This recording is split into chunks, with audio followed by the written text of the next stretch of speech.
So, muli po, magandang gabi po sa lahat mga kapatid. At purihin po natin ang Panginoon sa gabi pong ito. At okay, tayo po ay i-share ko na po yung aking pong PowerPoint. Yan. Okay. So, the false doctrine of soul sleep. By the way po, ipopost ko po mamaya po dito, no po, yung pong first video ko po, no? Kasi baka ngayon lang po kayo nakapanood dito po sa ating presentation. Ito po ay part 2 na po eh. So kaya mas mainam pagkatapos nyo po ito mapanood, baka magkaroon po ng tinatawag tayong baka hindi mo na-get yung una, dahil hindi mo napanood, ay hindi mo makuha itong pangalawang pagkakataon, itong part 2. Kaya ini-encourage ko po na yung bawat isa po na nariyan ngayon, na ngayon nyo lang po napanood itong ating pag-broadcast, itong The False Doctrine of Soul Sleep, ay ini-encourage ko po kayo na panoorin po ninyo. Yun po ay naka-upload na po sa aming YouTube channel. Mamaya po, isi-share ko po yung link po. So, dito po tayo ngayon sa ating topic. So, talagang dire-diretso na po tayo, mga minamahal. Ano po? Ano ba itong na to, no? Itong soul sleep na to, mga minamahal, ano po? Siguro lalampasan ko na lang po ito at nung nakaraan po ito, pagpamanin po ninyo kung ito po yung nakaraan po na PowerPoint ko, no? So, binibilisan ko lang po at para tayo ay hindi na po magtagal. Okay. Ano ba itong soul sleep na ating pong pinagtatalakay po ngayong gabi po, mga minamahal? Ano po? Ang soul sleep, it is the belief that the human soul is not naturally immortal and may include the belief that the soul is sleeping after death. So, yung soul sleep po, naniniwala po ang mga majority po, Seventh-day Adventists at mga Jehovah's Witnesses, na ang paniniwala po nila na ang kaluluwa ay kasamang namamatay ng katawan. At pagdating po, until the resurrection of the dead and the last judgment, a time known as the intermediate state. So doon pa lamang po babangon o magre-resurrect kasama ng kaluluwa. Pero meron pong nagtuturo ngayon na so-called siya po ay nagkiklaim na siya po ay rightly dividers. Naniniwala siya na ang mga believers ngayon sa panahon ng body of Christ, ayon sa kanya, ay pag namatay po ang tao, kasamang natutulog po yung kaluluwa. At pagkatapos po ng pagdating po ng rapture, yung soul po, yun daw ang magre-resurrect. Napaka-dangerous po yung teaching po na yun eh. Yung soul daw ang magre-resurrect at bibigyan daw ng body pagdating sa langit. So, natawag po yung pansin ko po doon sa bagay na yon. Baka kasi pag hindi po natin po ito tinalakay, baka hindi mo namamalayan ay unti-unti nagpe-penetrate na to sa ating mga churches. Ano po? Now, tinignan ko po sa ating, alam nyo na, sa makabagong panahon po natin ngayon, meron na po tayong, ang Bible natin ay dati nasa, ito po, no? Ang ating pong Bible ay nakaprint, no? Isang tinatawag nating libro, no? Pero ngayon ay nasa cellphone, nasa laptop, no po? So, mas madali na rin po ngayon. Actually, blessing po yan dahil mas madali na rin po ngayong at least maka-access tayo. So, pag itinay po ninyo sa inyong search words po, yung pong soul, okay, ay ito po ay lumilitaw na 432 verses po. Okay? At pagka tinay po ninyo yung souls, ito po ay nag-appear po sa Bible ng 82 verses. At sa biyaya ng Panginoon, akin po talagang binasa po yung mga lahat ng mga lumitaw sa Bible na nakalagay yung salitang kaluluwa, soul. Ulitin ko po, 432 verses po nag-appear po sa ating King James Bible. At yung word the souls ay nag-appear po sa ating King James Bible ng 82 verses. Pero ito po yung napansin ko po, mga minamahal. Diyan po sa 432 verses, the word soul, at saka 82 verses, the word souls, wala man ni isa kang mababasa na ang kaluluwa ay natutulog o ang kaluluwa ay kasamang namamatay ng katawan at nag-aantay ng panahon ng resurrection. Ulitin ko po, diyan po sa 432 na verses po, sa buong Biblia po, from Genesis to Revelation, yung word na soul ay wala po tayong mababasa po, ano, na nakalagay po yung soul sleep. Okay? Wala po tayong mababasa ganon. O kaya po ay souls o 82 verses, wala po kayong mababasa. Nowhere in the scripture, the soul of man is sleeping. You can find any verse, even one verse about soul sleep. Now, ang tanong, napag-aralan natin noong nakaraang Friday po. So, kung kayo lamang po ay bago pa lamang po dito sa ating pag-broadcast, pakikinig, mas maganda po ay pagkatapos po nito ay mapanood po ninyo yung part 1. Tayo po kasi ngayon ay nasa part 2. Ano po? So, sa Bible po, yes, may term po sa Bible na ang kamatayan po ay tinatawag pong natutulog. Okay? At yan po ay napakita na po natin ang mga ilang mga talata sa Lumang Tipan at even sa New Testament, and even Apostle Paul, si Apostle Pablo po ay nagbanggit po ng ang kamatayan ay ito po ay tinatawag na natutulog. Pero ang katanungan ngayong gabi po, mga minamahal, alin ba ang natutulog? Yung bang katawan o yung kaluluwa? Pero wala kang mababasa na ang kaluluwa ang natutulog sa panahon ng tinatawag nating kamatayan. Alin po ang natutulog sa Bible po? Which sleep in death? The soul or the body? Meron pong verse sa Bible sa Matthew chapter 27, verse number 52, matibay na talata na yung tanong na alin ang natutulog sa araw o sa kamatayan, ang kaluluwa ba o ang katawan? Ito po ang malinaw na sagot po diyan sa Matthew 27 verse 52, and the graves were open, and many bodies of the saints which slept arose. So makikita po natin, maliwanag na ang natutulog po, pagdating po sa resurrection, ito po yung katawan, ay sila po ay babangon. So maliwanag po. Kaya meron pong problema na nakita ko po, nakinig po ko sa mga presentation po, at maging sa mga Seventh-day Adventists, ay binasa ko po yung kanilang mga libro about sa soul sleep, maging yung mga Jehovah's Witnesses, at maging yung isang nagtuturo na Rightly Dividers. Pinanood ko po yung kanyang mga videos po. Nagbo-broadcast din po siya sa Facebook. At pinanood ko po siya, ay meron po kong nakitang problema po, no? Yan po yung ating pong tinatalakay po, no?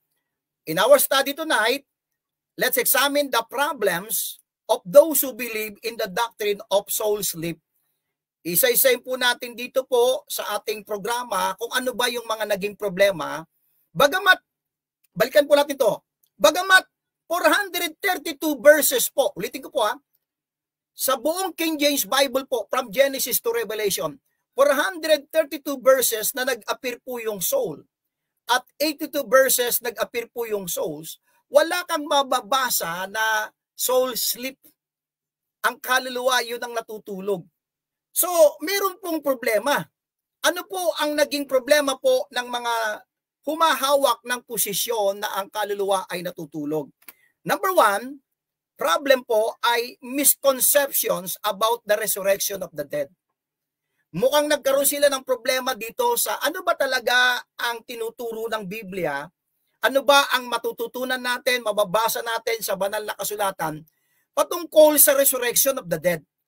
Diyan po sila nagkaroon ng problema, no? Misconceptions about the resurrection of the dead. Number two problem, ignorant of the dispensational nature of the human soul. Ignorante po yung majority po ng mga humahawak po ng doktrina ng soul sleep. Ignorante po sila about the dispensational nature ng human soul, yung kaluluwa po. Sa Bible po, mamaya po ay meron pong tinatawag po na spiritual circumcision. Diyan po, nagkaroon po sila ng problema. Dahil kapag nakita po ninyo na magkaiba po ang kondisyon ng tao sa kanyang kaluluwa at katawan sa lumang tipan, at iba rin po ang kondisyon ng tao sa bagong tipan, after na si Kristo'y namatay, inilibing at nabuhay na maguli, okay, ang isang saved na bahagi ng katawan ni Kristo, ay iba po yung pong kondisyon ng kanyang katawan at ng kanyang kaluluwa. So diyan po ay mukhang maraming ignorante po pagdating po sa bagay na yan. Kaya't nagkaroon po ng problema pagdating po sa soul sleep po. Now, number 3, problem po na ito po yung ating biyaya ng Panginoon, ating pong i-discuss, is a man composed of 3 distinct components, body, spirit, and soul. Ang tawag po ng mga theologians doon ay trichotomy, or are soul and spirit taken as different terms for the same entity, dichotomy. Ang tao ba ay binubuo ng 3 separate, distinct components, o ang tao ay binubuo lang ng dalawang components na nag-i-interchange lang yung mga salita? So yun po yung pangatlong problema po na ating pong bibigyan ng liwanag. At ang pinaka-conclusion po natin dito po, sa Bible po, meron pong 3 tenses of our salvation. Pag naunawaan po natin po ito, hindi po tayo magka-come up sa isang maling paniniwala patungkol sa soul sleep, dahil ang kaligtasan po ng isang believers po, meron pong past, meron pong present, at meron pong future. So, i-recap lang natin ng konti po yung number 1 natin, nung nakaraan po, no, para at least ay ma-refresh tayo ng konti. Ito po yung problem number 1 po ng mga tagapagturo ng soul sleep. Okay? Misconceptions about the resurrection of the dead. Babasa po tayo ng talata. Ang pinaka number 1 po na pwede nating bigyan ng diin sa gabing ito po ay yung resurrection po ng ating Panginoon. Ang sabi po sa Matthew chapter 28 verse 5, dahil po yung pong nagtuturo po ng soul sleep po ay ayon sa kanya ay yung katawang namatay, na dissolve na yon at wala na po, ang babangon daw sa kanya sa paniniwala nung nagtuturong yon, yung kaluluwa daw ang magre-resurrect, ang babangon.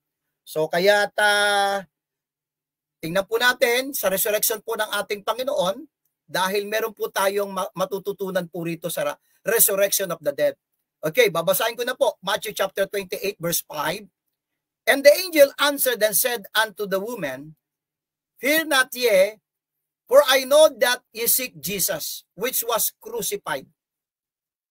May mga kababaihan po na early in the morning po ay pumunta po sila doon sa kung saan nakalibing ang ating Panginoon, at bago po dumating yung verse 5, may mga naganap po muna. Nagkaroon ng lindol at nabuksan po yung bato na yun po ay tumatakip doon sa pinaglimigan ng ating Panginoon. At ang sabi nitong angel ay sabi niya, fear not ye, for I know that ye seek Jesus, which was crucified. I want you to note po yung verse 6. He is not here. Sino yung wala na doon sa kanilang pupuntahan? Wala na siya doon, yung Kristo na napako. Bakit? For he is risen. As he said, come, see the place where the Lord lay. Pinapasok po sila at sabi, tingnan ninyo, yung pinaghigaan kung saan doon ay hiniga ang katawang lupa ng ating Panginoon, yung kanyang body po, wala na roon. So ibig sabihin po, maliwanag na maliwanag po rito na ang resurrection po, ang nagre-resurrect po ay ang body. At ang pinaka-greatest example po na ating pong makikita rito, ang ating Panginoon. Now, sa Luke chapter 24 verse 37, papatunayan paratin po na ang ating Panginoon po ay bodily po ang naganap na resurrection. Sa Luke chapter 24 verse number 37, but they were terrified and affrighted, and supposed that they had seen a spirit. Verse 38, and he said unto them, why are ye troubled? And why do thoughts arise in your hearts? Verse 39, sabi ni Kristo, behold, my hands and my feet, that it is I myself, handle me and see, for a spirit hath not flesh and bones as ye see me have. So makikita po natin, pinahawak pa niya, okay, ng ating Panginoon ang kanyang, pinakita niya yung kanyang mga paa, yung kanyang mga kamay, at pinahawak pa, sabi niya, handle me and see. Okay? So talagang ang ating Panginoon po ay bodily po ang resurrection po na naganap po sa kanya. Okay? Sabi sa 1 Corinthians 15:50, now this I say, brethren, that flesh and blood, ito po kasi po yung kinote nung tagapagturo, bakit daw hindi pwedeng ang resurrection daw ng mga believers ay bodily, dahil sabi ng Bible, that flesh and blood cannot inherit the kingdom of God, neither that corruption inherit corruption. So, ano man ang katwiran ng mga ibang mga tagapagturo, maliwanag na maliwanag po na nung bumangon ng ating Panginoon, sabi niya sa verse 39, balikan natin yung Luke 24 verse 39, babasahin ko po yung verse 39, behold my hands and my feet, that it is I myself, handle me and see, for a spirit hath not flesh and bones, as ye see me have. So nung bumangon ng ating Panginoon, it's no longer flesh and blood, but flesh and bones. So yan po yung makikita po na. Okay, so magbabalik po tayo at so ituloy po natin yung ating pong medyo naputol na pagdidiscuss po. John chapter 20 po. John chapter 20. Dito po sa John chapter 20 po ang ating pong mga Bible, kung saan ay muli po ay ang Panginoon ay nagpakita ng patunay na ang resurrection po ay ang body po, no? Body resurrection po sa Bible po. Pag sinabing resurrection of the dead, yung katawan po, hindi po yung kaluluwa. Ano po? Chapter 20, John chapter 20, verse 25. Sabi sa verse 25, the other disciples therefore said unto him, we have seen the Lord, but he said unto them, except I shall see in his hands the print of the nails, and put my finger into the print of the nails, and thrust my hand into his side, I will not believe. Ito po ay si Thomas, no? Ay kasi po nung siya po ay nung nagpakita ang Panginoon, wala po siya eh. So sabi niya, hangga't hindi ko makikita at mahawakan, ay hindi ako maniniwala. Verse 27 po. Ito na po yung pagkakataon na muli pong nagpakita ang Panginoon. At naroon na si Thomas, at ang sabi niya sa verse 27, then saith he to Thomas, reach thither thy finger, and behold my hands, and reach thither thy hand, and thrust it into my side, and be not faithless, but believing. So, pinahawak ng Panginoon, maliwanag na maliwanag po, na pinahawak ng Panginoon ang kanyang kamay at yung kanyang tagiliran, na patunay na talagang yung resurrection, ito po ay body po, no? Hindi po kaluluwa, mga minamahal. Now, 1 Thessalonians chapter 4, verse number 14 po. Dito po sa ating screen ay babasahin ko po. For if we believe that Jesus died and rose again, even so them also which sleep in Jesus will God bring with him. Basahin ko po ulit yung verse 14 ng 1 Thessalonians. For if we believe, kung tayo po ay nananampalataya, naniniwala, that Jesus died and rose again, even, mahalaga po yung salitang even so, them also, which sleep. Wala naman pong kaluluwa rito ha, natutulog. Kaya nga sabi ko nga sa inyo, kaya inuna ko po kung ilang beses pong lumitaw po sa King James Bible ang salitang natutulog po ay wala pong binabanggit dito na ang kaluluwa. Pero nais kong pansinin niyo po yung word na even. Mahalaga po yan eh. Babasahin ko po ulit. For if we believe that Jesus died and rose again, even. Pag tinignan po natin kung anong kahulugan po ng salitang even, Okay? The same or identical or equal, sharing the same. Yan po yung kahulugan po ng salitang even. The same, identical, equal, sharing the same. Basahin po natin. For if we believe that Jesus died and rose again, paano ba siyang namatay? Namatay po ang ating Panginoon physically sa krus ng Kalbaryo, nabayubay ang kanyang katawang lupa, at nakita natin, nabasa natin sa Biblia na ito'y inilibing, at sa Matthew chapter 28, ito po ay muling bumangon sa mga patay, yung katawan. Sabi ng Bible, even. Ibig sabihin, ganun din.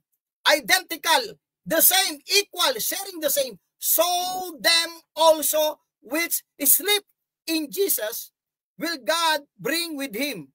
Kung ang ating Panginoon ay bodily, ay nag-resurrect, nagkaroon ng bodily resurrection, ganon din po yung mga natutulog kay Jesus. Hindi po ang kaluluwa po, mga minamahal, ang natutulog po, mga kapatid. Na po? Tinapa po natin. Sa 1 Corinthians chapter 15 and verse number 13 po, mga minamahal. Sabi dito, but if there be no resurrection of the dead, then is Christ not risen. Verse 20-21, kung hindi po nag-resurrect, kung walang resurrection ng kamatayan, then is Christ not risen. So siya po ang pattern eh. Kung walang pagkabuhay na maguli sa mga patay, hindi sana bumangon si Kristo. So therefore, ibig sabihin ng verse, dahil bumangon si Kristo sa mga patay, so therefore, merong resurrection of the dead. Okay? Napakasimple lamang po ng verse 13. So, verse 20-21, 1 Corinthians 15, but now is Christ risen from the dead and become the first fruits of them that slept. For since by men came death, by men came also the resurrection of the dead. So, si Kristo po, siya po yung unang bunga ng mga namatay at nabuhay na maguli. Okay?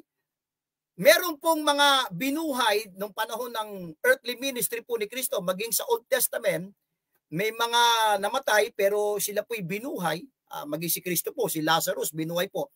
Pero yung resurrection of the dead, ito po yung ikaw ay magre-resurrect, babangon muli na hindi na makararanas ng kamatayan. Si Kristo po ang first fruits of them that slept.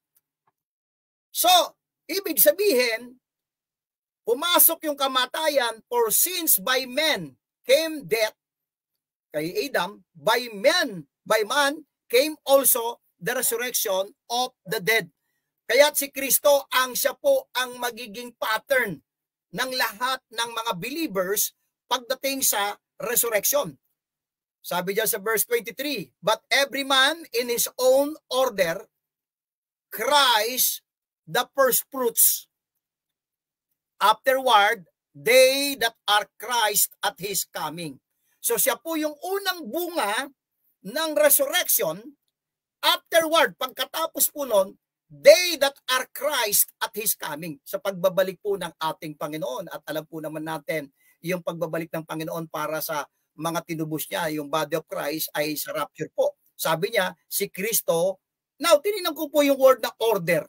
Kasi sabi diyan, but every man in his own order. Tininan ko po ang definition po ng salitang order. Ito po ay sequence, arrangement, or structure. Babasahin po natin ulit. But every man in his own order. So meron pong sequence, merong arrangement. May pagkakasunod-sunod. Pero dapat, sabi diyan, Christ the first fruit. So sa pagkakasunod-sunod, kung gagawan natin ng timeline, mamaya papakita ko sa inyo, si Kristo po yung unang bunga ng resurrection from, okay, the dead. Okay? At afterwards, they that are Christ at his coming. Ano yung resurrection na mararanasan natin, mga kapatid, bilang believers in Christ? Romans chapter 6 and verse number 5. Ang sabi sa Romans chapter 6 verse number 5, for if we have been planted together in the likeness of his death, we shall be also in the likeness of his resurrection. So maliwanag na tayo po na mga believers, ayon dito sa Romans 6:5, we shall be also in the likeness of His resurrection. So ang liwanag po, so si Kristo ay ang unang bunga ng resurrection, ganun din afterward, they that are Christ at His coming, magkakaroon din po ng bodily, kung paanong si Kristo ay bodily nagkaroon ng resurrection, ganun din po yung mga believers in Christ. Kaya sabi niya Panginoon ng Bible po, 1 Thessalonians 4:14, sabi ni Pablo, or if we believe that Jesus died and rose again, even, liwanag po niya na, the same, identical, equal, sharing the same, so them also which sleep in Jesus will God bring with Him. So maliwanag na maliwanag po yung mga talata pong ito na ating pong mga binabasa. Okay? Wala po tayong binago dyan, okay? At mapapansin po natin talaga na ang resurrection po ng mga believers, even so them, the same po, identical, kung papaanong si Kristo ay namatay at He rose again, even so, ganun din po, identical, the same, also which sleep in Jesus, will God bring with Him. Kung papaanong si Kristo ay nakaranas ng bodily resurrection, ganon din yung mga natutulog kay Jesus, yung mga namatay kay Kristo, will God bring with Him. Ang liwanag po ng mga talatang yan. So what kind of resurrection did Christ experience? Is this a bodily resurrection? Yes. At ganon din po yung pong resurrection ng mga believers. Kaya dito po nagkaroon ng problema po ang mga nagtuturo at naniniwala ng soul sleep, misconceptions about the body, the resurrection of the dead po. Okay. But every man in his own order. Tingnan natin kanina kung anong ibig sabihin ng order, sequence, arrangement, okay, or structure. So, tingnan po natin sa timeline yung binabanggit na every man in his own order. So, sa resurrection po ng mga believers, si Kristo po ang unang-una po. Okay? Siya po yung may sequence, may arrangement, may structure. Si Kristo po, siya po yung first fruits. At nung siya po ay nag-resurrect, meron pong mga naganap na resurrection po dyan. Matthew chapter 27. Samahan niyo po kung buksan ang ating mga Biblia po sa Matthew chapter 27, verse 52 to 53.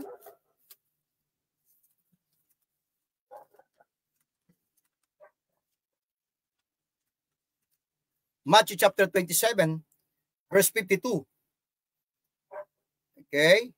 Sana po ay sinasamahan niyo din po ako sa inyong kilalagyan po diyan na kayo din po ay binubuklat din po ninyo ang inyong mga Biblia, Matthew 27, verse 52 to 53, binubuksan po ninyo. So sabi sa verse 52, and the graves were open, and many bodies of the saints which slept arose, and came out of the graves. Alin po yung bumangon? Yung mga bodies, yung mga katawan. Okay? Graves after His resurrection. Kasi mauna po si Kristo eh. Okay, and went into the holy city and appeared unto many. So makikita natin, meron pong sequence, meron pong arrangement, meron pong structure. Dahil sabi ni Pablo sa 1 Corinthians 15:23, but every man in his own order. So tingnan natin yung pagkaka-sequence o pagkakasunod-sunod. Many bodies of the saints which slept arose. Okay? And then pagkatapos po, sabi po ng verse 23, afterward, they that are Christ at His coming.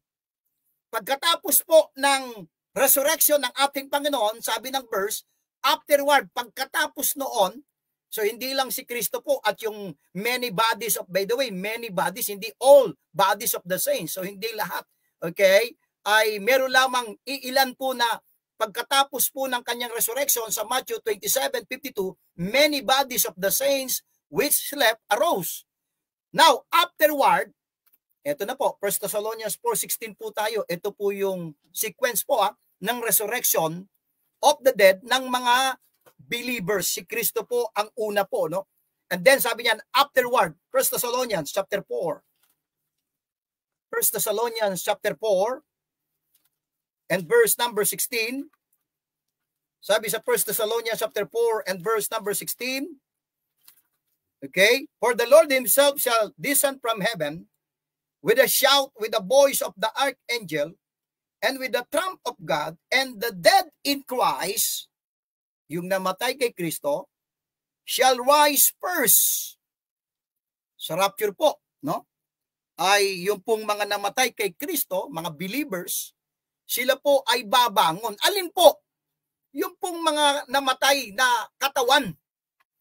Yun po ang babangon, hindi po yung kaluluwa. Ano po?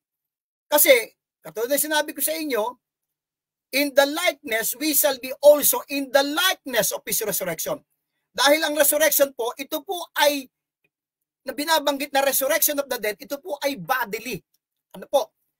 Una si Kristo, and then dead in Christ, and then sa tribulation po, meron pong magaganap din po na resurrection. Ano po? So, yung si Kristo po, siya po yung first fruits. Christ, the first fruits po ng resurrection of the dead.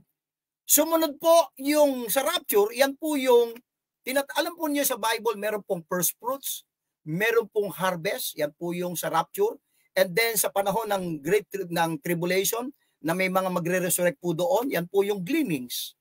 Yan po yung binabanggit po sa verse 23, but every man in his own order.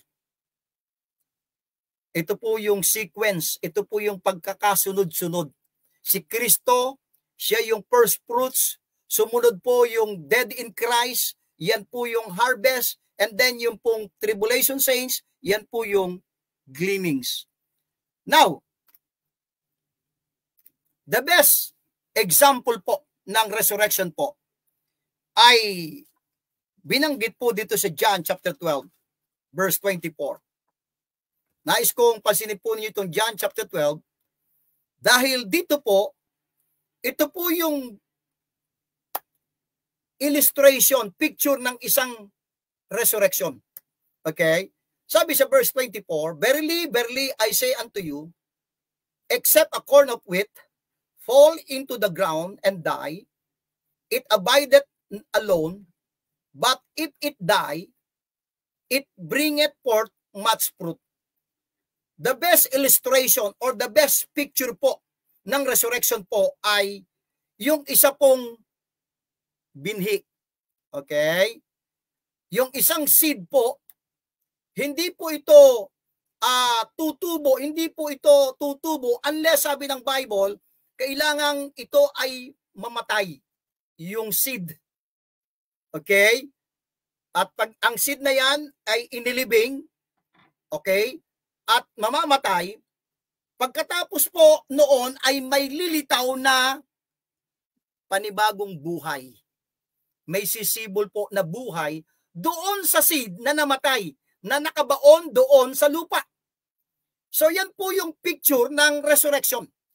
Okay? Na kapag ka ito ay na fall into the ground, yung seed na yun and die, it abideth alone. But if it die, kailangan yung seed na doon na nahulog sa lupa ay kailangang mamatay at para magkaroon muli doon sa seed na yon na namatay ay meron pong sisibol ulit na panibagong buhay. Yun po yung picture of resurrection. Now, si Pablo po nagbanggit po ng ganyan. Ito po, sa 1 Corinthians 15.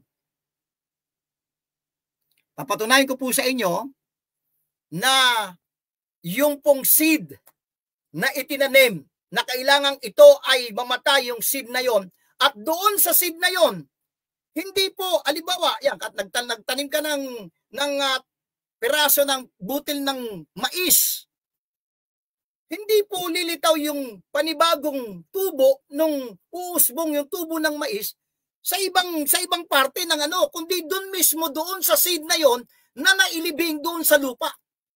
doon din po may lilitaw at may tutubo pong another life na yun po ay pumipicture ng resurrection. Paano ko nalaman? Ito po kasi, si Pablo po, binanggit po niya sa 1 Corinthians 15. Okay po, verse 35 po.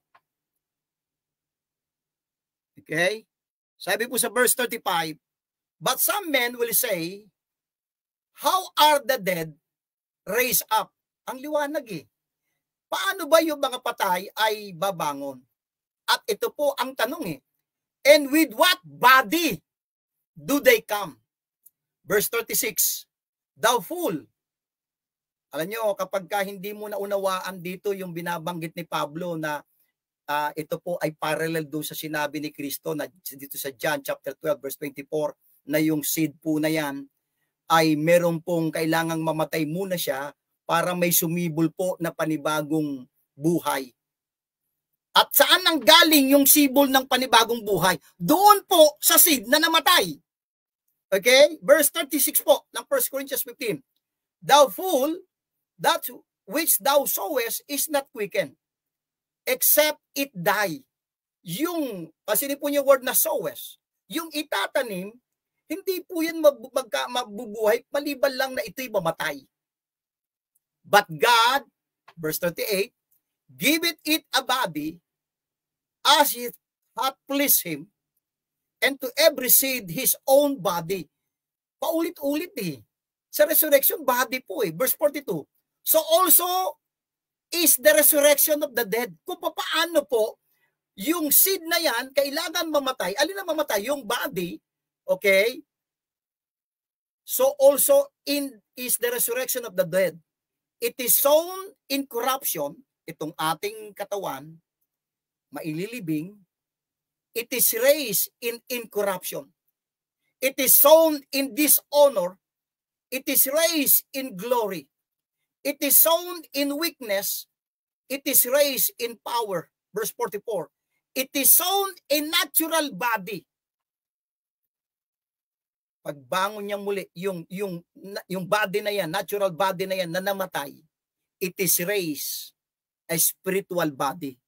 There is a natural body and there is a spiritual body. Yung seed doon sa John 12:24 na itinanim, namatay na po yun.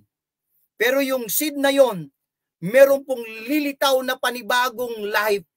Pero saan ang galing po? Doon din mo sa seed na yon.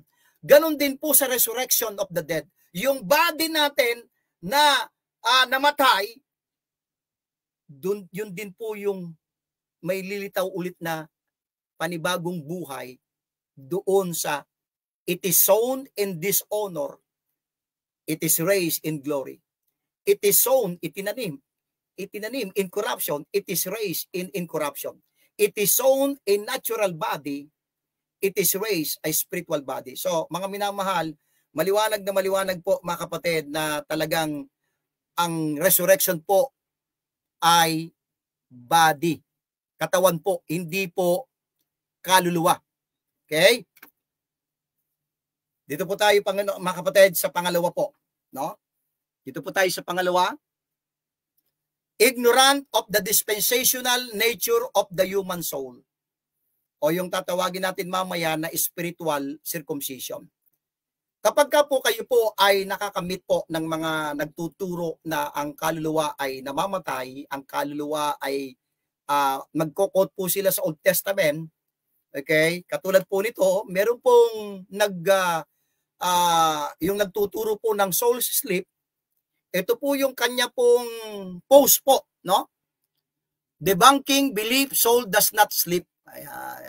Para i-debunk daw nila yung mga kaluluwa na hindi daw natutulog. Natutulog ba ang soul? Sabi niya dito, soul can touch, soul can get sick, soul can eat. Okay? So kapag ka po tayo po ay nakaka-encounter ng ganitong nagtuturo na ang kaluluwa ay katulad din ng katawan na namamatay, asahan po ninyo yung pong nagtuturo na yon ay ignorante po siya sa dispensational nature of the human soul. Yun po yung problema po ng mga taong ito. Kaya sa gabing ito, Sa biyaya po ng Panginoon ay bigyan po natin ito ng liwanag, yung pong mga sinabi niya dito, yung mga verses na kanyang sinulat po rito ay ating pong babasahin po yan mamaya-maya. Okay? Okay.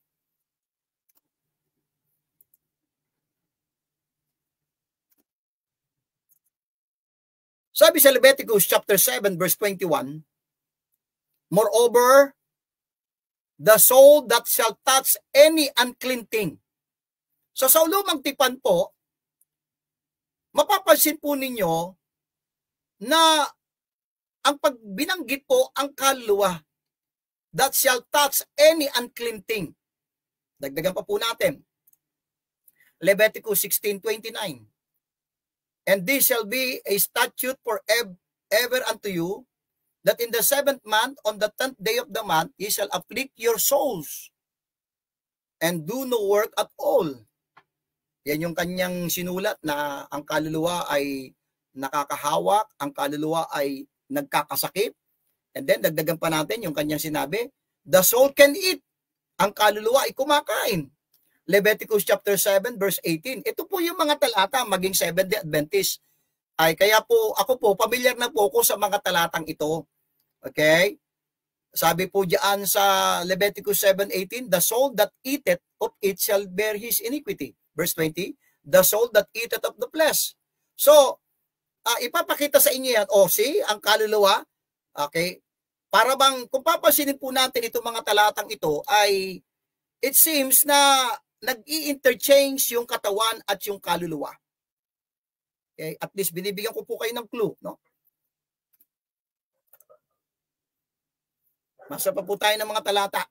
Sa Old Testament po, nag-i-interchange po yung soul and body. Kaya nga, ito po yung problem number 2 po ng mga nagtuturo ng soul sleep. Ignorant of the dispensational nature of the human soul. Pag kayo po ay nasa Old Testament, mapapansin po ninyo yung mga talata na yung body at saka yung soul ay the same.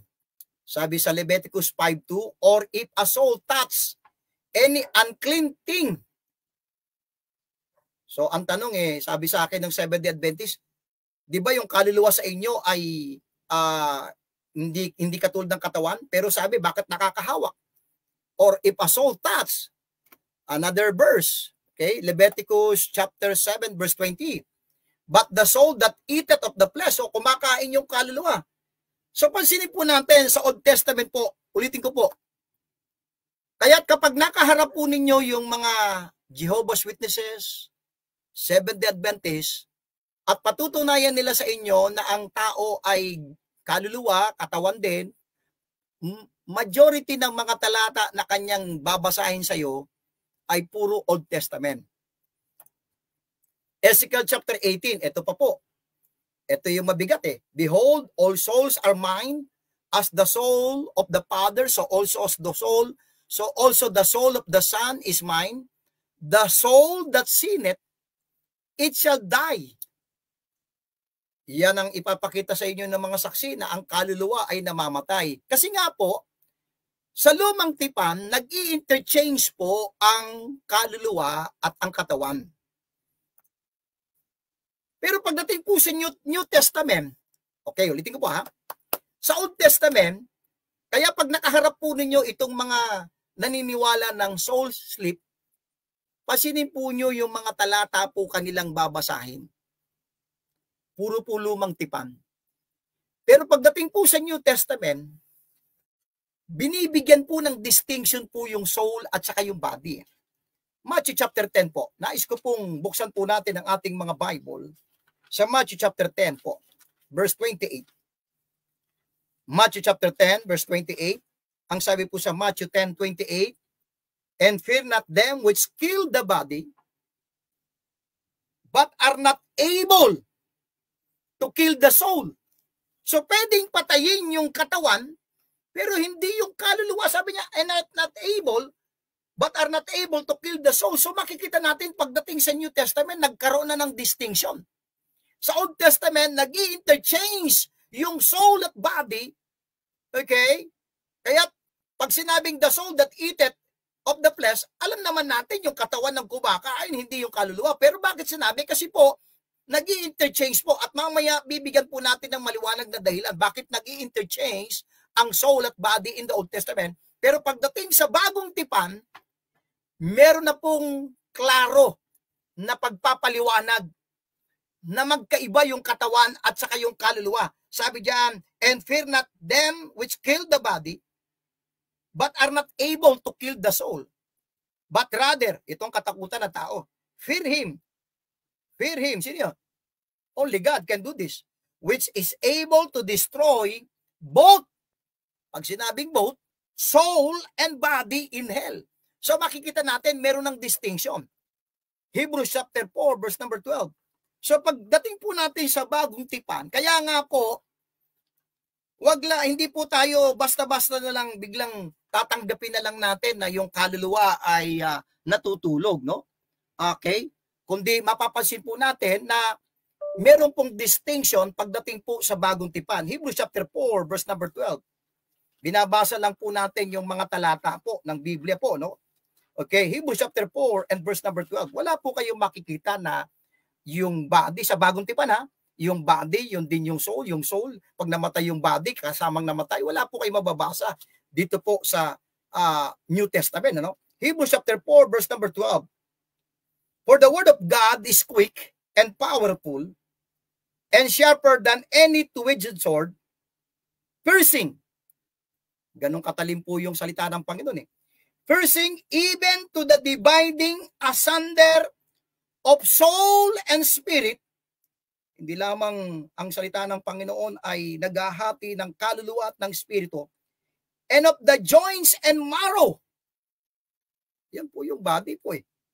And is a discerner of the thoughts and intents of the heart. Basa pa po tayo ng talata, 1 Thessalonians chapter 5, verse 23. 1 Thessalonians chapter 5 and verse number 23. Another verse. And the very God of peace sanctify you wholly, and I pray God your whole spirit and soul and body. Maliwanag po, no? Separate, distinct po itong tatlong ito. Sabi ng Bible, and the very God of peace sanctify you wholly, and I pray God your whole spirit and soul and body be preserved blameless unto the coming of the Lord Jesus. Amen. So makikita po natin ito pong bagay po na to. Now, meron po ako nabasa po sa Bible na ito po ang magbibigay ng liwanag. Bakit po ang tao po, okay, ay nagtuturo na ang tao daw, pakita ko yung kaluluwa kumakain, yung kaluluwa nagkakasakit, yung kaluluwa humahawak. Bakit ba nag-i-interchange ang soul and body in the Old Testament? Bakit parang iisa lang sila in the Old Testament? Ito po ang dahilan. Psalms 119 verse 25 po. Sabi po sa Psalms 119 verse 25, my soul, yung kaluluwa, cleaveth unto the dust. Quicken thou me according to thy word. Okay? Ulitin natin, basahin natin ulit. My soul cleaveth. Yung kaluluwa niya, nag-cleave unto the dust. Alam naman natin kung ano yung dust sa Bible. Kung babalik po tayo sa Genesis 2:7, okay, basahin po natin Genesis chapter 2, verse number 7. Ano ba itong dust na to? Na yung kaluluwa niya ay nag-cleave sa dust. Okay, hindi po tayo manghuhula po, mga kapatid. Amen? Hindi po tayo gagawa ng sarili nating opinion dito. Kundi ang pagbabasihan natin, ano ba yung dust na to? Well, sabi ng Bible sa Genesis chapter 2, verse number 7, and the Lord God formed man of the dust of the ground.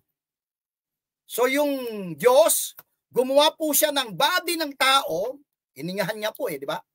Yun po yung dust, yung body. Now, ang sabi po, my soul cleaveth.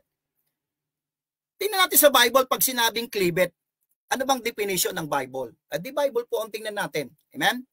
Genesis chapter 2 verse 24. Tingnan po natin kung ano yung kahulugan ng salitang cleaveth. Okay? Sabi sa verse 24, therefore, shall a man leave his father and his mother and shall cleave. I want you to note the word cleave unto his wife, and they shall be one flesh.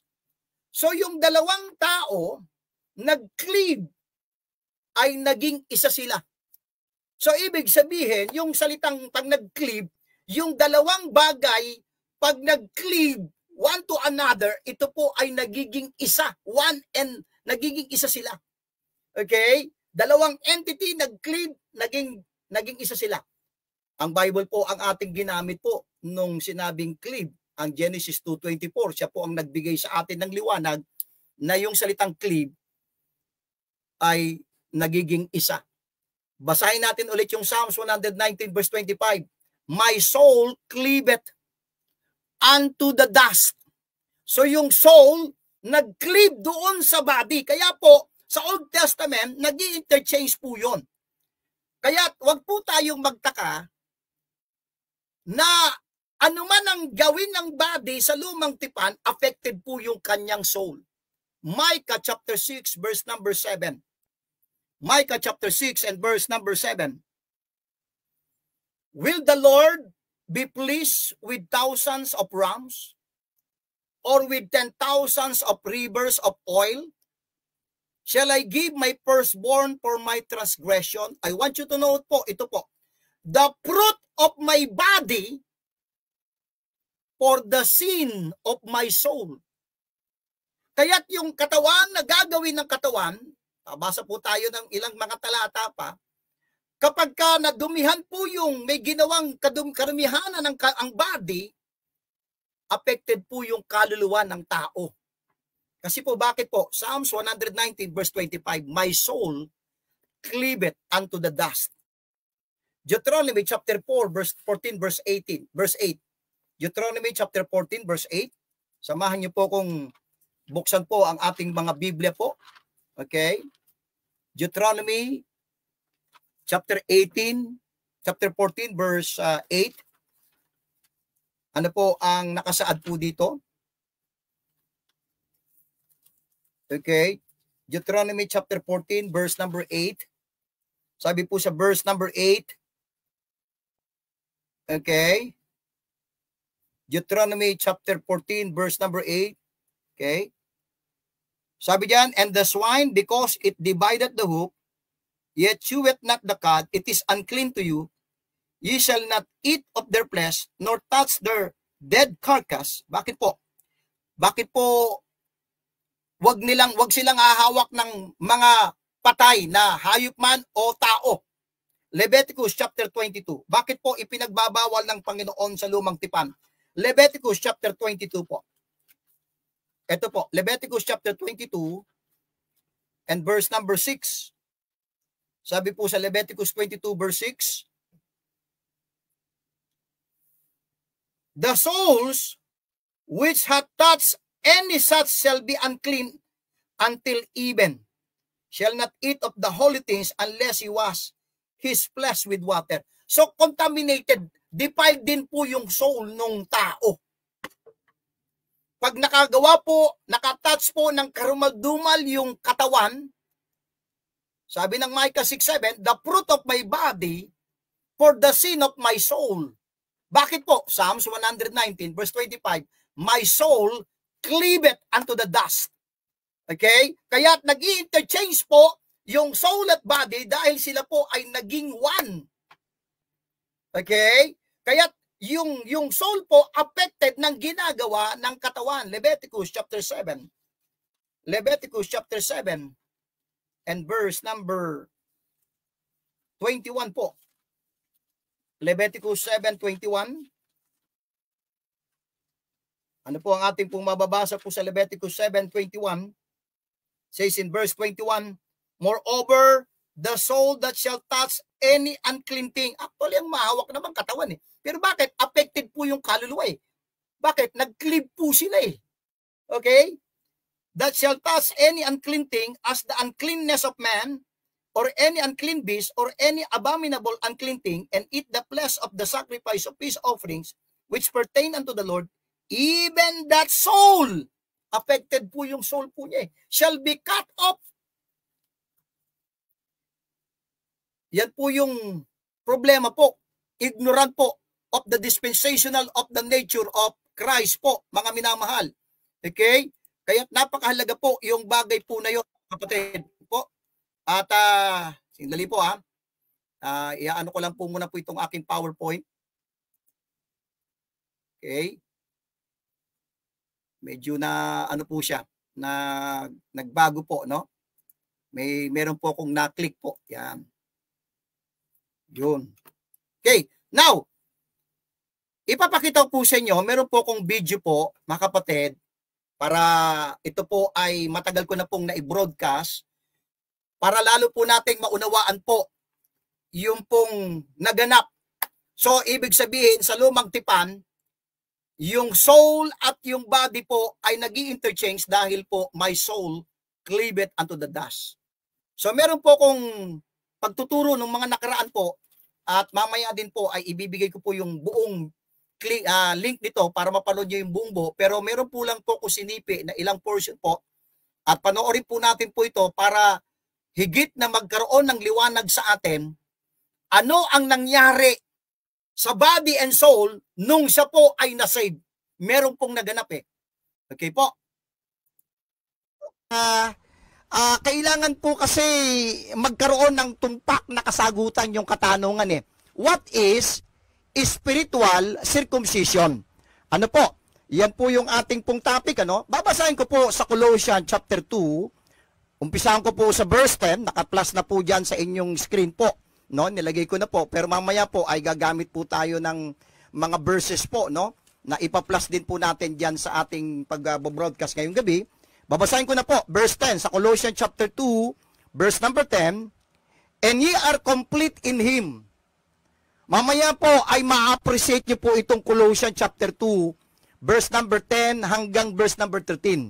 Ano po? Dahil ang laki po ng gagawin po nitong pagtuturo na ito sa inyong buhay. At sabi ng Bible, ulitin ko po, babasahin ko po muli po sa verse 10, and ye are complete in Him, which is the head of all principality and power. Verse 11, in whom also ye are circumcised. So may binabanggit po si Apostol Pablo na circumcision eh.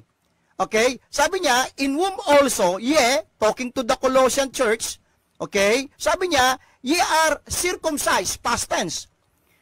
With the circumcision, nais kong pasinin po ninyo, made without hands.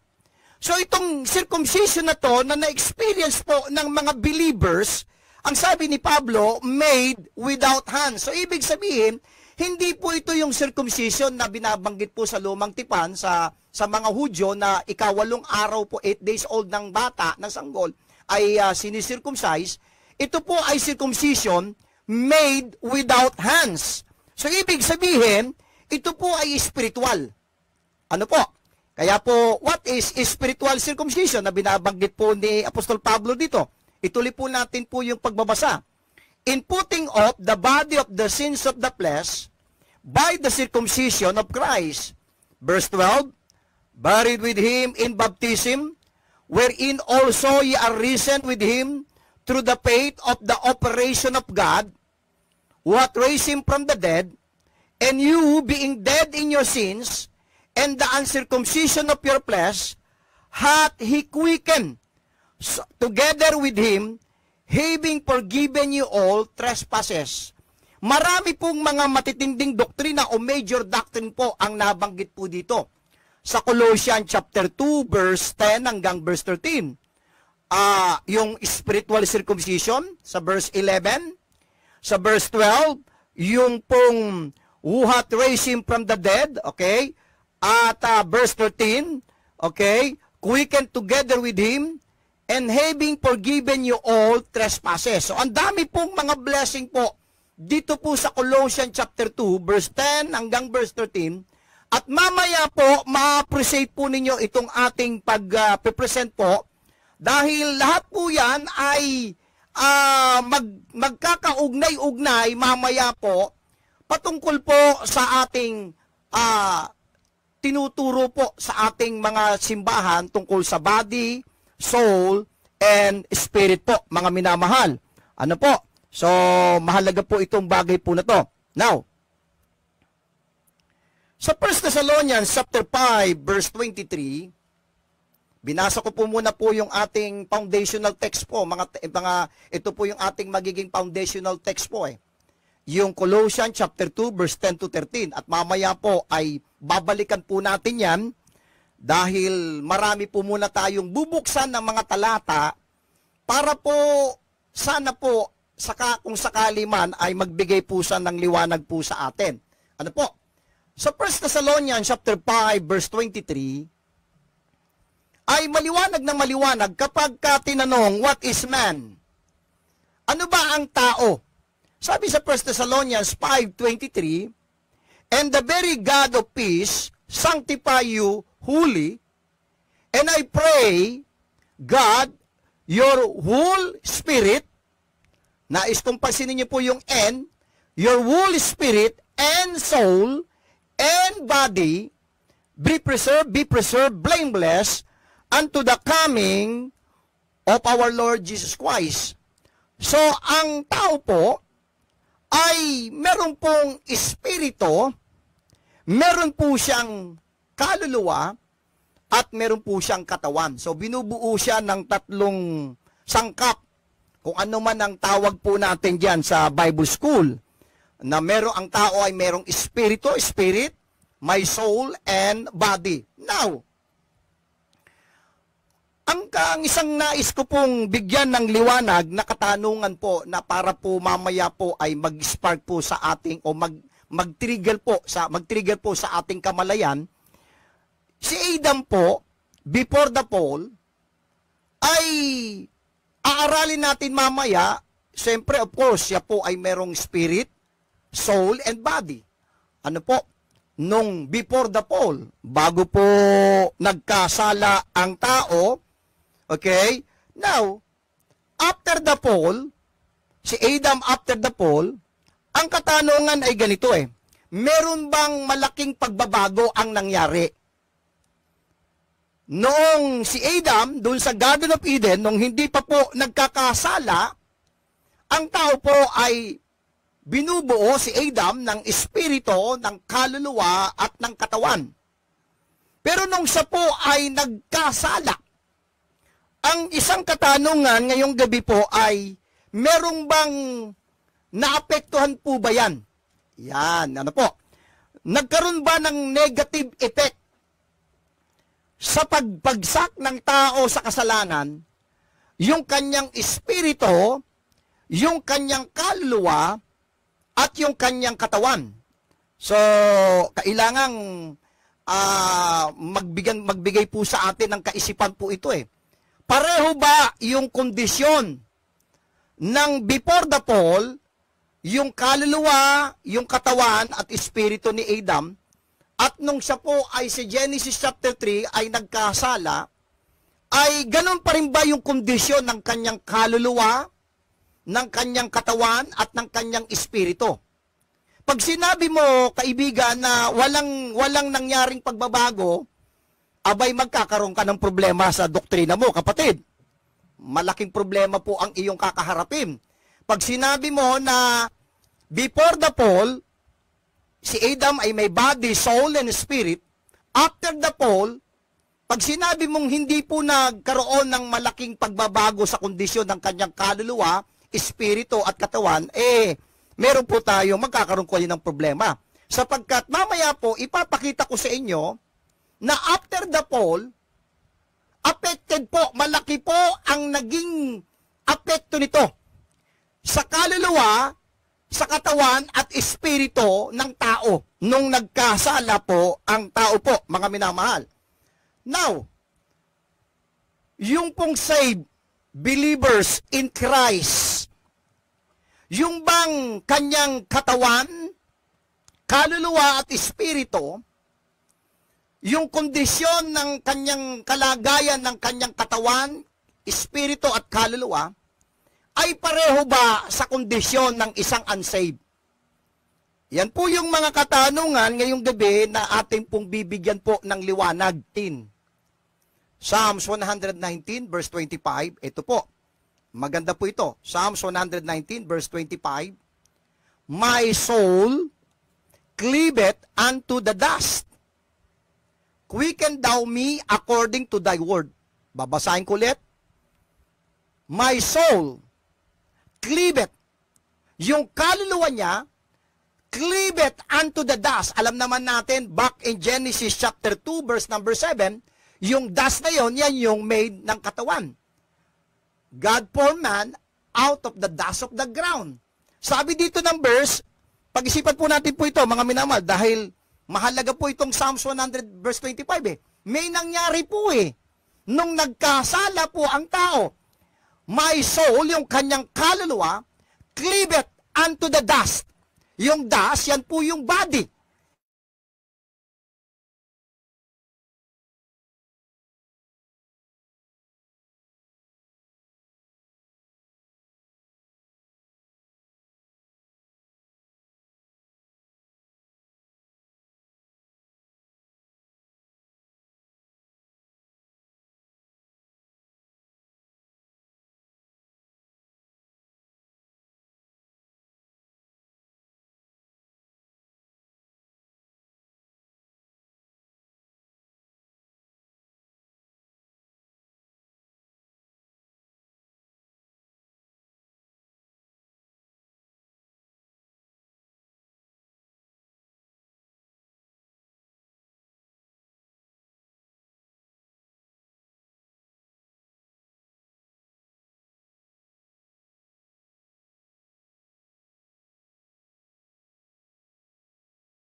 Kailangan po kasi magkaroon ng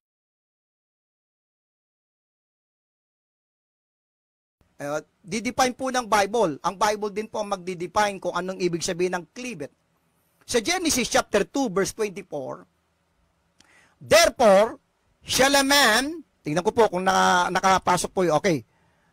Therefore shall a man leave his father and his mother, and shall cleave unto his wife. Pag yung dalawang bagay, o yung babae at lalaki, nag-cleave, o yung dalawang entity, nag-cleave, ano po ang nagiging result? And they shall be one flesh. Mahalaga po yan. So, ibig sabihin, base po dyan sa Genesis 2:24, na kapag yung dalawang bagay o function o dalawang tao, okay, ay nag-cleave, yung babae at lalaki, and they shall be one flesh. Naging isa.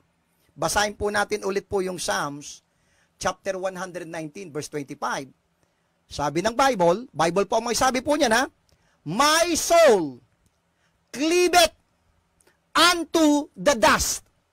Yung kanya pong kaluluwa, okay, nag-cleave po doon sa body. Okay? Yan po yung nangyari po after the fall. Namatay po yung espiritu niya, na yan po yung nagiging communication ng tao para sa Diyos. At yung kanya pong kaluluwa ay nag-cleave po doon sa body. Kaya po kapag po kayo po ay dumadako po sa lumang tipan, nag-i-interchange po yung body at saka yung soul. Kaya pagka nakakaharap po ninyo ang saksi at patutunayan sa inyo, maging sabadista, patutunayan sa inyo na yung katawan, yun din yung kaluluwa, yun din ang katawan, mapapansin po ninyo, puro lumang tipan po ang kanilang bubuksan sa inyo. Mamaya po, ma-appreciate po ninyo, bakit ko nasabing puro sa lumang tipan po binubuksan nila. Yung mga talata na pinapatunayan nila na yung kaluluwa, yun din yung katawan, at yung katawan, yun din yung kaluluwa. Babasahin ko po sa inyo. Bakit po ganon? Nag-i-interchange yung soul and body. Kasi po, nung nagkasala po ang tao, yung kanyang soul, balikan po natin, okay? Yung kanya pong soul, ito po, yung kanyang soul po ay nag-cleave. Okay? Doon po sa dust, which is yung body po. Okay? Nag-cleave po yung kanyang soul sa body po. Babasahin po natin Leviticus chapter 7. Dako po tayo sa Bible CD po. Okay? Leviticus chapter 7. Babasahin ko po sa inyo na kaya po sa lumang tipan, madalas po ang mga pagkausap mo ay mga saksi at sabadista, kanila pong patutunayan sa inyo na ang katawan ay yun din yung kaluluwa. Kasi po sa lumang tipan po ay nag-i-interchange po ang katawan at ang kaluluwa. At anuman ang gawin ng katawan, affected po yung ano man ang gawin ng body, affected po yung kaluluwa po eh. Bakit po? Nakaklib po eh. Naging one po sila eh. Yung katawan, yung kaluluwa, nag-clip po sa body po. Okay, basahin po natin. Leviticus chapter 7 verse 20-21 po.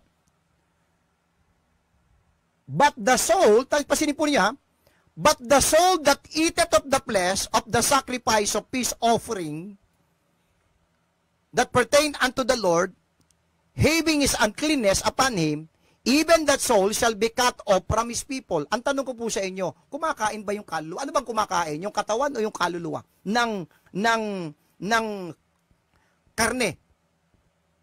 Okay?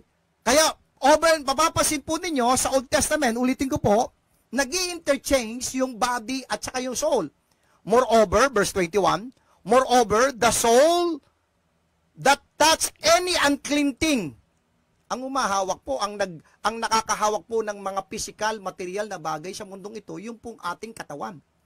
Pero pasinin po ninyo, moreover, the soul that shall touch any unclean thing, as the uncleanness of man, or any unclean beast, or any abominable unclean thing, and eat of the flesh of the sacrifice of peace offerings, which pertain unto the Lord, even that soul shall be cut off from his people.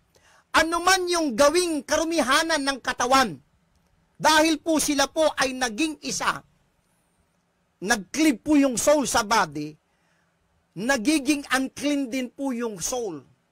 Okay? Affected po yung kaluluwa ng tao sa lumang tipan, dahil po nag-clip po yung kanyang kaluluwa sa katawan po, mga minamahal.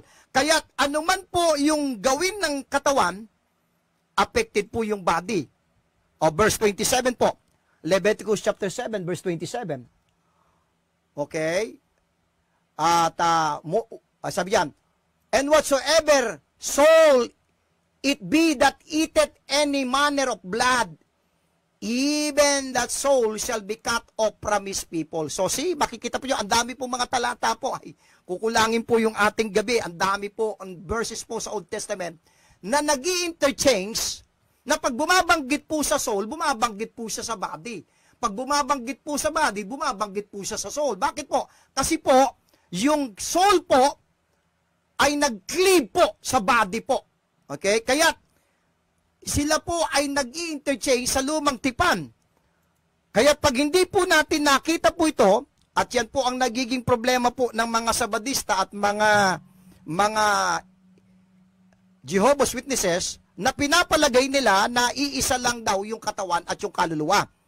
Okay? Kaya po sa Ezekiel chapter 18, ito po yung paborito po ng mga saksi po na ipapakita po sa inyo. Ezekiel chapter 18 po. Babasahin ko po sa inyo. Ezekiel chapter 18. Yan. Ezekiel chapter 18 po and verse 4. Okay, tingnan ko po kung ayan. Ezekiel chapter 18 verse number 4. Behold, all souls are mine, as the soul of the Father, so also the soul of the Son is mine. Pasinin po ninyo. The soul that sinneth it shall die. Ang tanong po, namamatay ba ang kaluluwa ng tao? Pasinin po natin. Bakit po ganun ang pagkakabanggit po sa Ezekiel? Kasi po, yung kaluluwa nag-cleave po sa body. At sila po ay naging isa. Kaya, every time na nagbabanggit po ang Bible patungkol sa soul, bumabanggit po siya sa body. Pag bumabanggit po sa body, bumabanggit po siya. Babasa po tayo ng talata para patunayan ko po sa inyo yung bagay po na yan. At ano man ang gawin ng katawan, dahil nakaklib po yung soul sa body, affected po yung kaluluwa ng tao. Leviticus chapter 5 verse number 2. Basa po tayo. Leviticus chapter 5 and verse number 2. Okay? Ito po.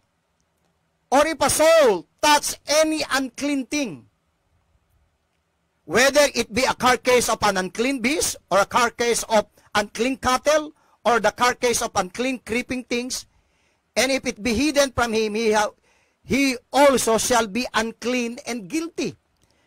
Ano ba yung umahawak po sa mga material na bagay, sa physical thing? E di yung katawan po. Pero ang binanggit po dyan, or if the soul touch any unclean things. Bakit po ganon? Kasi po nga po, naging isa po, nag-clip po yung soul sa body po, kaya nag-interchange ang soul at body sa lumang tipan po ha. Kaya anuman yung karumihanan na gawin ng katawan, karumihanan din ng kaluluwa. Ano po? Kaya't affected po yung kaluluwa ng tao sa lumang tipan. At ito pa po yung mga talata pa po na titingnan po natin. Numbers, maganda, basahin po natin to. Nahalaga po ito eh. Numbers chapter 19. Numbers chapter 19 po. Okay? Banggit pa po tayo ng talata para makita po natin. Numbers chapter 19, verse 13. Okay? I hope na nasusubaybayan po nyo. Pasinin po niya. Pasinin po natin po ito. Mahalaga po ito. Numbers chapter 13, verse 19. Okay? Verse 13, I'm sorry po, verse 13. Ito po ang sabi po sa verse 13. And whosoever toucheth the body of any man that is dead, and purifieth not himself, defileth the tabernacle of the Lord, and that soul, humawak ang katawan, yung kamay ng dead body, sabi diyan, and that soul shall be cut off from Israel, because of the water of separation was not sprinkled upon it, he shall be unclean.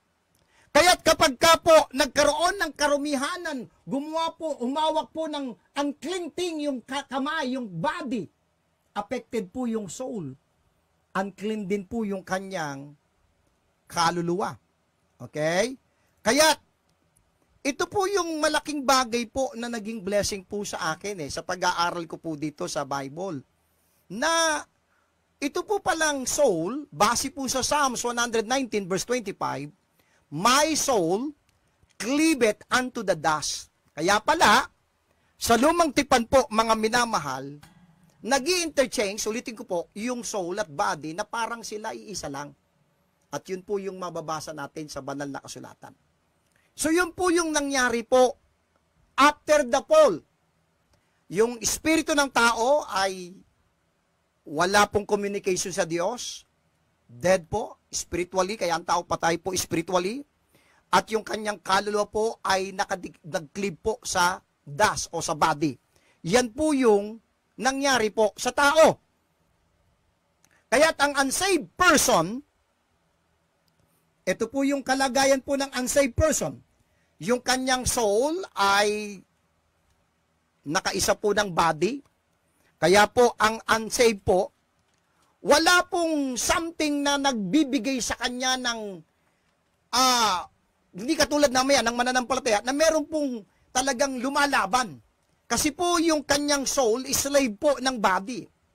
Kaya't anuman ang gawin ng katawan ng tao, dahil nandito po yung, ito po yung flesh affected po yung kanyang kaluluwa. Dahil po, bakit po? Kasi po, nag-cleave po yung soul po niya sa body po.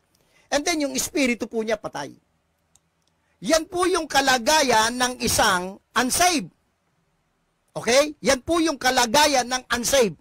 Nag-cleave po yung kanyang soul, nakadikit po yung kanyang soul sa body, at yung kanyang espiritu patay. Ano po? Now, dito po tayo ngayon. Balik po tayo sa ating pinaka-foundational text po. Ngayon, may appreciate nyo po ngayon tong Colossian. And ye are complete in Him. Mahalaga po yun. Bakit sinabi po ni Apostol Pablo sa mga save na kayo ay kompleto na kay Kristo? Mamaya po, ma-appreciate po natin bakit po ganun ang pagkakasabi po ng Bible. Dahil po ang unsaved, pansin po yan po yung unsaved. Okay? Patay na espiritu, yung katawan niya ay yung kaluluwa niya nandoon din sa katawan. Yan po yung kalagayan po ng unsaved.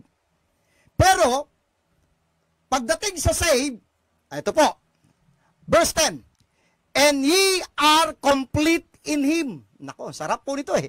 Ikaw ay kompleto na kay Kristo, which is the head of all principality and power. Tanong, ito po yung tanong eh. Paano ka naging complete? Medyo nasa isip mo yung sentrum, hindi po, no? Ito po, sa Bible po tayo, po. And ye are complete in Him. Ang ganda po eh, inuna po agad ni Pablo yung verse 10 na kompleto. Bakit po? Kasi may nangyari po eh. Ito po, verse 11. Bakit naging kompleto na po yung save? In whom also, ye are circumcised. Nais kong pasinin po natin. Circumcised with the circumcision made without hands. Kompleto po yung tao. And then, in putting up, paano ba naganap itong circumcision na to? Pansinin po natin. I want you to note. In whom also, ye are circumcised with the circumcision made without hands. Kaya po ito, spiritual po ito eh. Okay? Ano po itong spiritual circumcision to? In putting up, nais kong pansinin po ninyo yung pagkakabasa po ng verse, in putting up the body of the sins of the flesh. Yung katawan po, yung body na nandoon yung sins of the flesh was cut loose. In putting up the body of the sins of the flesh. Kailan na? Paano nangyari yun? By the circumcision of Christ. Meron pong paghihiwa. Meron pong spiritual na circumcision na naganap sa isang believer. The moment na siya'y na-save, naka-experience po siya ng spiritual circumcision. Ano po ito? Nakalagay din po sa verse 11. In putting up the body of the sins of the flesh. Yung body na yung soul na nakadikit po sa soul, itong soul na nakadikit po sa body, na circumcised po eh. In putting up the body of the sins of the flesh, by the circumcision of Christ. Verse 12. Buried with Him in baptism, wherein also you are risen with Him through the faith of the operation. Nagkaroon ng operation. Inopera ka ng Diyos eh. Ang Diyos po ang nag-opera sa'yo. Hindi po kasi kayang gawin ng tao na paghiwalayin yung kaluluwa at yung katawan. Nag-cleave po eh. Ang makagagawa lang po noon, ang Diyos. At ang tawag nung ginawa ng Diyos na pinagwalay po yung body, in putting up the body of the sins of the flesh, tinawag po yan na circumcision of Christ. By the circumcision of Christ. So, basahin ko yung verse 12. Buried with Him in baptism, wherein also you are risen with Him through the faith of the operation of God, who hath raised Him from the dead. Verse 13. And you, pansinin po ninyo, being dead in your sins. Pansinin po ninyo, and the uncircumcision of your flesh, hath He quickened together with Him. Kaya po sa verse 10, complete na yung Kristiyano, yung saved, nahiwalay po, na circumcise po, yung kanyang soul at body, at yung kanyang spirito ay nabuhay. Kaya po, ang ganda po ng pagkakasabi sa verse 10, and ye are complete. Ito na po yung saved. Believers in Christ. What happened?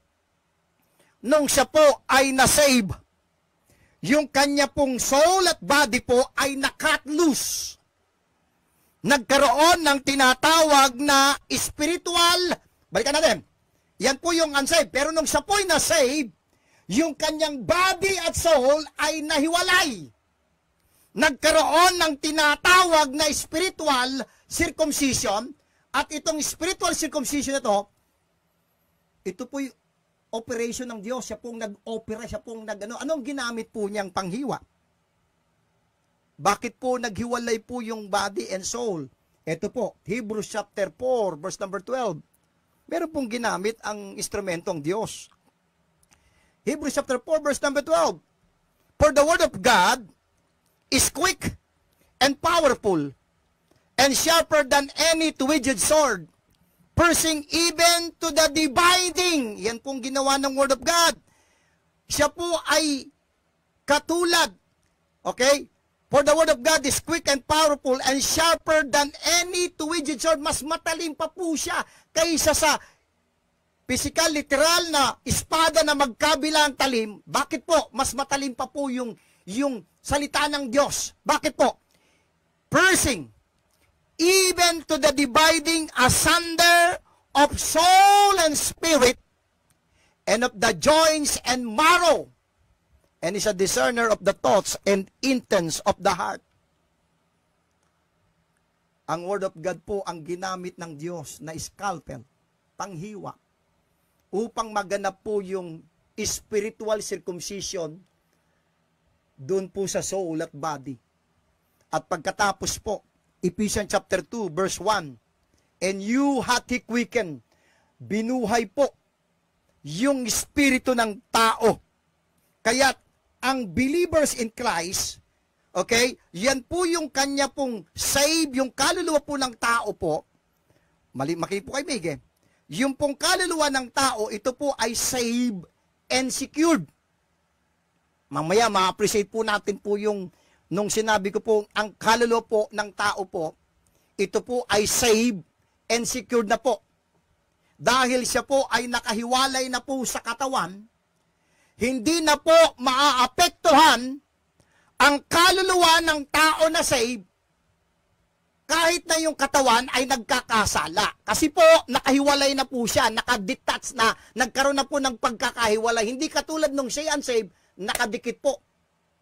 Kaya't anuman ang cleanness na gawin ng body, affected po yung soul. Pero nung ikaw ay na-save, nagkaroon ng spiritual circumcision.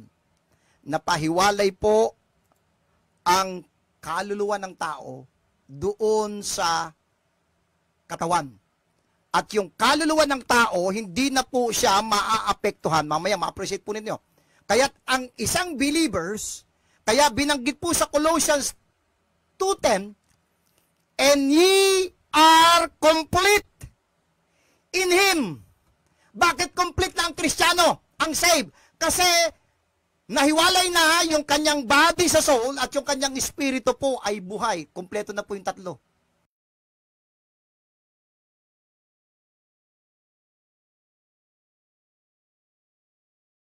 Okay, so at least po, ngayong gabi po ay napanood po natin. Yan po yung last po na lesson ko po na atin pong tinuro po ng mga nakaraan at ibibigay ko po sa inyo po yung bagay po na yan. At so far po, i-recap po natin yung ating pong nadidiscuss sa gabing ito. No? At kung kayo nagre-request po nung aking pong tinuro na yon na spiritual circumcision, ay ipopost ko po dyan sa comment section, ilalagay ko po yan, yung link po na yan. Yan po ay available po sa YouTube.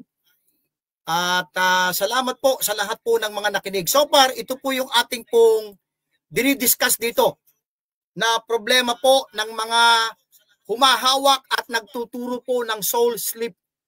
May mga problema po sila na nakita ko po. Number one problem, misconception about the resurrection of the dead. Nagkaroon sila ng maling konsepto. Ano nga ba yung resurrection of the dead? Kasi may nagtuturo na pagdating daw ng rapture, yun daw soul ang magre-resurrect. Okay? Napakalabo po eh. ang magre-resurrect po ay ang katawan. At napakita na po natin po yan sa dalawang ating pag-broadcast. Number 2 problem na discuss po natin ngayon, ignorant of the dispensational nature of the human soul. Especially po, ito pong tinatawag nating spiritual circumcision. Pag hindi mo po nakita na merong naganap na paghihiwalay in putting off, sabi ni Paul sa Colossians, the body of the sins of the flesh, hindi mo maunawaan bakit sa lumang tipan ay nag-i-interchange ang soul at ang body. Dahil nga po, ang soul po nag-cleave po sa body. And then next Friday po, tatalakayin po natin yung problem number 3, na ang tao ba, ano ba siya? Siya ba ay binubuo? Siya ba ay tripartite being? Siya ba ay binubuo ng kaluluwa, ng katawan, at ng espiritu?